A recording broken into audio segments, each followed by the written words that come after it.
ಮಂಗಳೂರಿಗೆ ಸಂಬಂಧಪಟ್ಟಂತ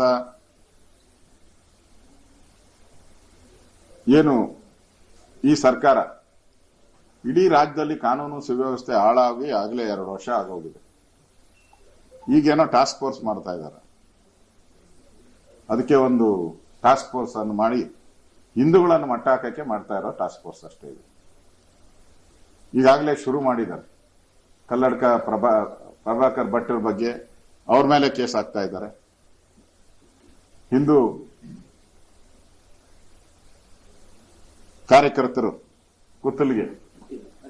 ಅರುಣ್ ಪುತ್ತಿಲ ಅವ್ರಿಗೆ ಗಡೀಪಾರ್ ಮಾಡಬೇಕು ಅಂತ ಅವ್ರ ಮೇಲೆ ಕ್ರಮ ತೆಗೆದುಕೊಳ್ತಾ ಇದ್ದಾರೆ.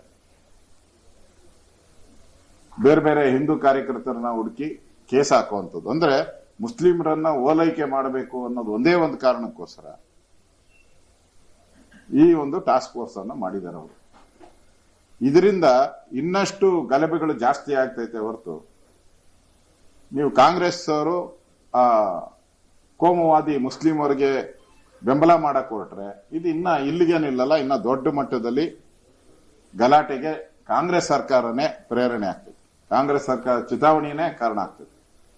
ಅದರಿಂದ ಸೌಹಾರ್ದ ವಾತಾವರಣ ಮಾಡಿಸೋದ್ರ ಬದಲು ಇನ್ನಷ್ಟು ಕೆರಳುವ ರೀತಿ ನಿಮ್ಮ ನಡೆನುಡಿಗಳಿದೆ. ಹಿಂದೂ ಕಾರ್ಯಕರ್ತರ ಮೇಲೆ ಕೇಸ್ಗಳು ಹಾಕೋದು ಖಂಡನೀಯ.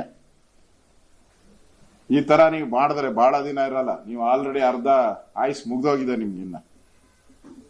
ಇನ್ನು ಅರ್ಧ ಆಯುಷ ಇರೋದು ಈ ಸರ್ಕಾರದ್ದು. ಇದೆಲ್ಲ ನಿಮ್ಗೆ ಮತ್ತೆ ರಿಪೀಟ್ ಆಗ್ತೈತೆ. ನೀವೇನ್ ಮಾಡ್ತಾ ಇದ್ದೀರಾ ರಿಪೀಟ್. ಅದ್ ಬಿಟ್ಬಿಟ್ಟು ಕಳೆದ 2 ವರ್ಷದಿಂದ ಕೊಲೆ, ಸುಲಿಗೆ, ಅತ್ಯಾಚಾರಗಳು ಇವೆಲ್ಲ ನಡೀತಲ್ಲ, ಅವಾಗ ಸರ್ಕಾರ ಏನ್ ಮಾಡ್ತಾ ಇತ್ತು? ಆಗ ಬಾಯಿ ಮುಚ್ಕೊಂಡು ಕೂತಿದ್ರಿ. ಇಲ್ಲಿ ವಸೂಲಿ ಮಾಡ್ಕೊಂಡು ATM ಮಾಡ್ಕೊಂಡು ದುಡ್ಡು ಹೊಡ್ಕೊಂಡು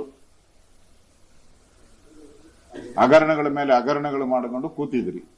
ಈಗ ಏಕಾಏಕಿ ಹಿಂದೂ ಕಾರ್ಯಕರ್ತರನ್ನ ಬಂಧಿಸುವಂತದ್ದು ಖಂಡನೀಯ. ಈ ತರ ನೀವು ಮಾಡೋದಾದ್ರೆ ಬಿಜೆಪಿನೂ ಕೂಡ ಬೀದಿಗಿಳಿದು ಹೋರಾಟವನ್ನ ನಾವು ಪ್ರಾರಂಭ ಮಾಡ್ತೀರಿ.